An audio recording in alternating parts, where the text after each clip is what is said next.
What's going on, guys? I'll be breaking down a few of my bets for UFC Vegas 94. Didn't tape this full card. Honestly, just didn't want to watch any like Karolina, Pudialova, just some of these fights, man. I wasn't really interested in. Pretty tough week last week. Mostly threw just plus money props and missed pretty much everything. Alisson, tough beat there in the money line. I thought we had that.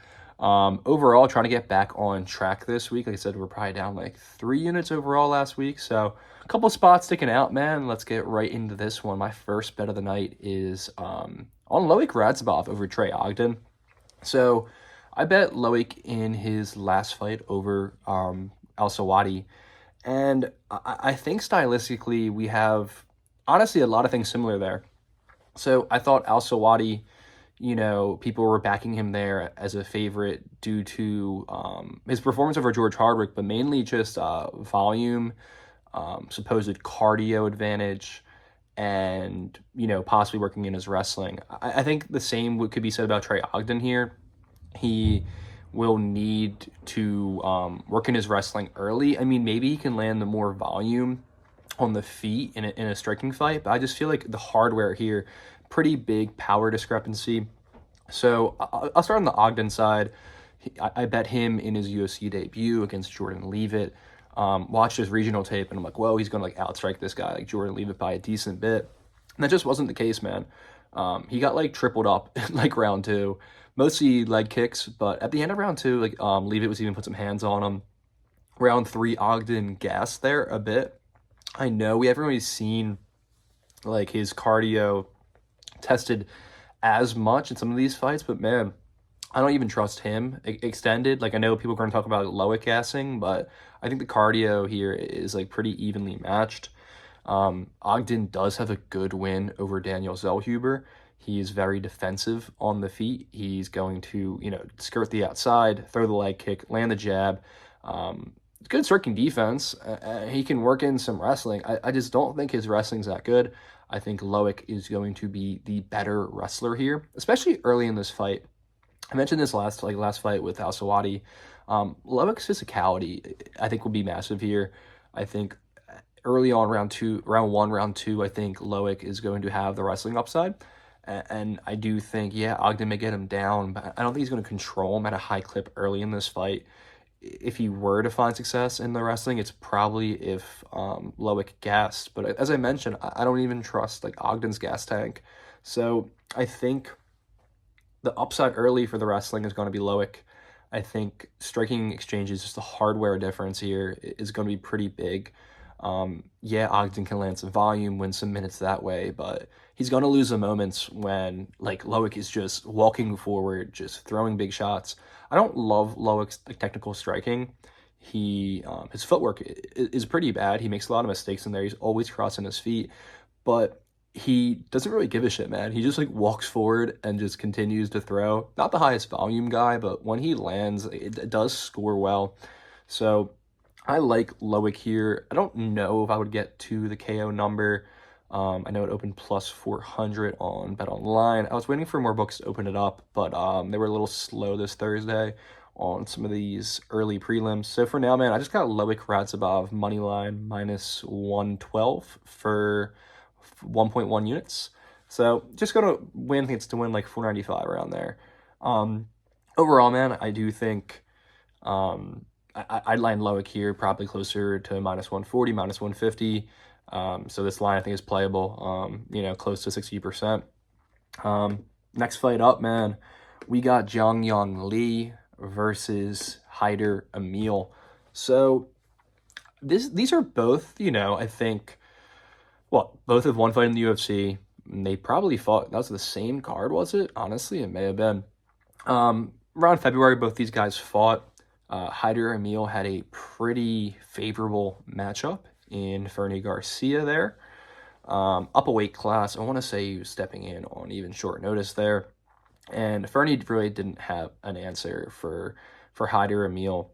Emil's an interesting style. He's kind of like that walk forward Terminator, just absurd pace, absurd pressure. He can be hit on his way in. He's a little reckless, but he trusts his chin and he just walks forward. I do think when you look at a guy like Haider Emil, like, one, he's a pretty old prospect. I mean, he's 34, and it's not like um he showed any like signs of concern there, but for like a 9-0 prospect that is like getting up there in age. And then one thing I noticed, so like he goes to split with like Devontae Sewell, finds a ton of success early in that fight, but he's pretty front loaded. He can slow down a bit because his style is such a high pace. And then his next fight, Chase Gibson. Um, so Gibson gets a back take in round one, puts Hyder in some pretty tough positions. And I think I've seen it a few times now on the Hyder Emil like regional tape, and we even saw it with Fernie. Emil gives his backup a good bit in the grappling. He can be taken down. His offensive wrestling isn't terrible. Most of his takedowns are catching kicks and throwing guys down. But defensively, he definitely gives his backup. It's one thing I noticed a few times on regionals. So yeah, Chase Gibson, LFA vet. He's been around, not like the greatest level, but he's well enough. Got a lot of success early in that fight, got to the back, and almost found, the submission there. Round two starts, and he immediately just like accepts, just walking backwards towards the cage, and Emil just puts him out. I don't know if Sanmez was the highest level. It's a win, and like it's good for Hyder Emil that he's showing that he can extend over 15 minutes, man. But I don't really trust this guy's cardio. Jung Young Lee is, I still think, pretty raw as a prospect. There's a lot of things I like. So, one, he's going to be the much, much better athlete in this matchup. Overall size, he's going to be a little bit lankier, a little bit longer. But I think on the feet, just in terms of just like one punch power, I lean Jung Young Lee. Now, Hyder Emil's pace and pressure does break people. But my big thing here is going to be the grappling. I think Jung Young Lee is going to have a decent size advantage when this hits the mat, which I think it does. On the feet early, I think Hyder Emil can find success, but I do think, I haven't played any late submission props here, but we saw like Jung Young Lee, man, this guy, I want to say he had at least one tourney. I heard possibly two. So his fight against Yi Za, who is a pretty good wrestler and a pretty good, Asian prospect, it was competitive, man. And like Jung Young Lee, even on like one knee, was doing pretty well defending some of the pace and pressure that Yi Za was trying to put out there.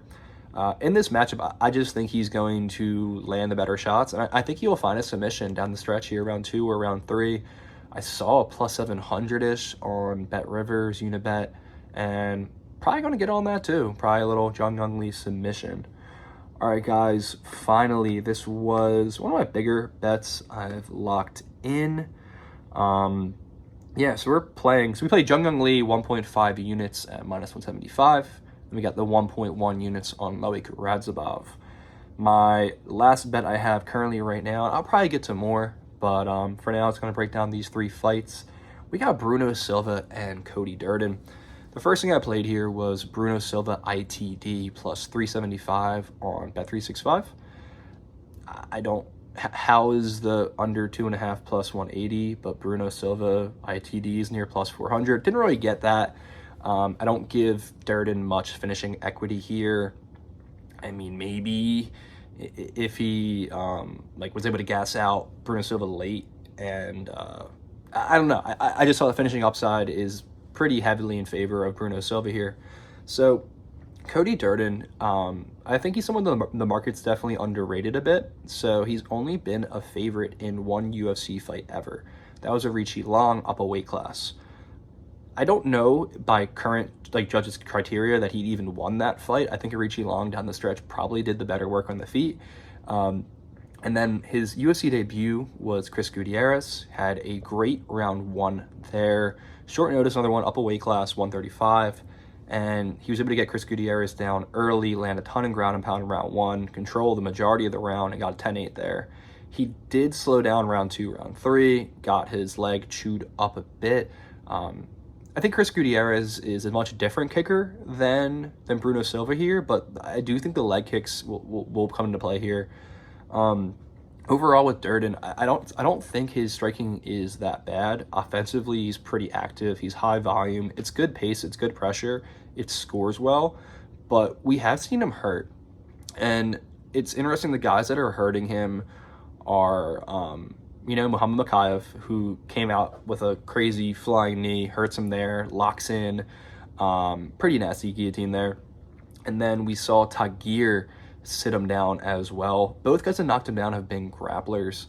And I do think Cody Durden has some decent wins. We saw Charles Johnson just go out and knock Josh Van. But different stylistic matchup there for Cody Durden, and he was able to get back takes in all 3 rounds to secure minutes on the feet. I would favor CJ there a bit, but Durden's one of these guys that he just won't fuck off. He'll keep coming. He definitely is one that comes out pretty heavy in round 1 and starts to slow halfway round 2, round 3.